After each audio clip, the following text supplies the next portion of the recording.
Dans le salon d'honneur, très élégante dans sa robe verte, elle reste silencieuse.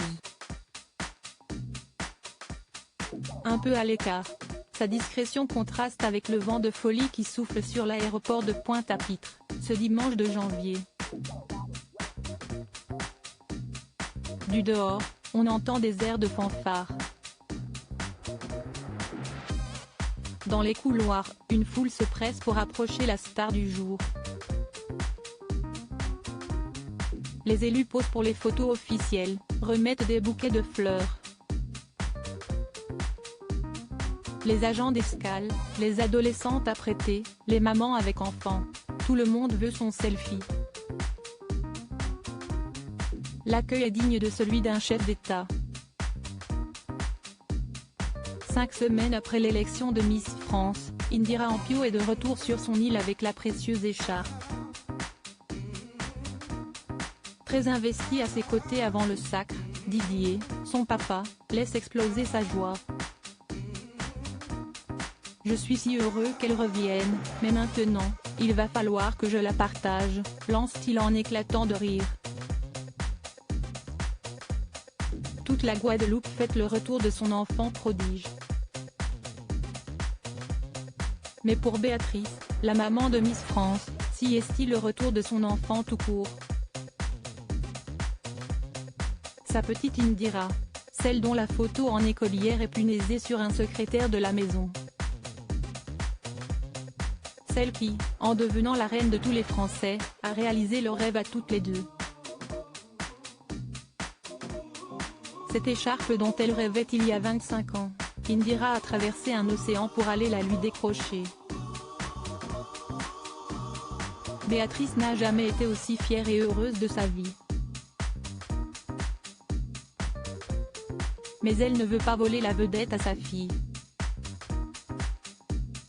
Les sentiments se bousculent dans sa tête. Voilà pourquoi, elle reste un peu à l'écart. On la demande aux côtés d'Indira. Elle semble hésiter, pas certaine que si est bien elle qu'on appelle. La scène se reproduira le lendemain, lors d'une cérémonie à l'hôtel de région. Béatrice est sur un petit nuage. Je suis très émue, se contente-t-elle de nous glisser, les yeux embués. Cette belle histoire qui la lie à Indira n'appartient qu'à elle deux.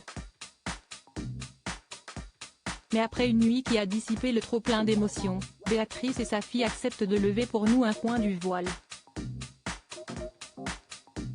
Nous les suivons sur les hauteurs de Baïf, près de Basse-Terre, la ville natale de Miss France, où elle a aussi gagné son premier titre.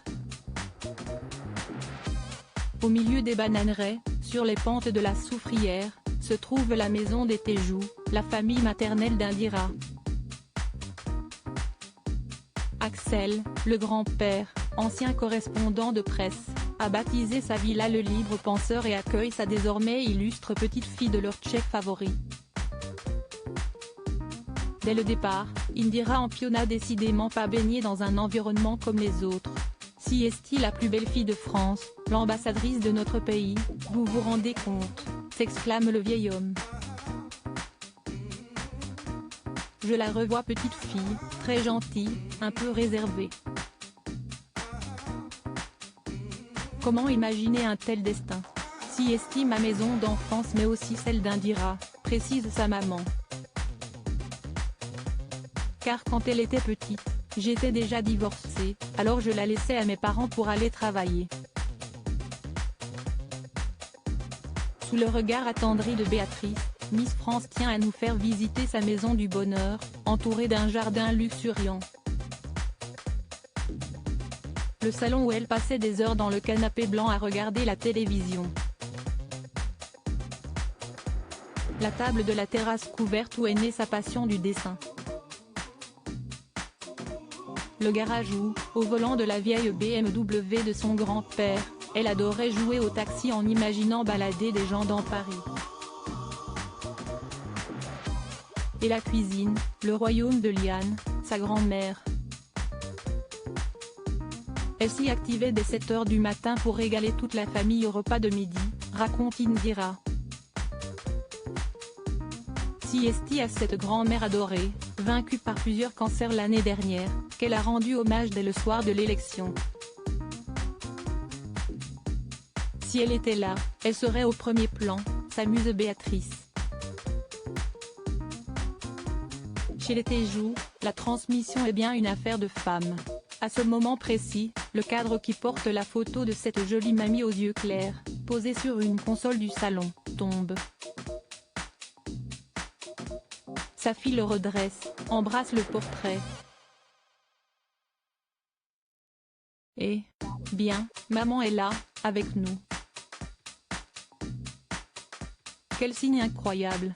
Siesti le moment pour Indira et sa mère de nous entraîner vers des souvenirs plus intimes, à l'écart des oncles, des tantes et des cousins venus assister à ces retrouvailles familiales, loin de la foule.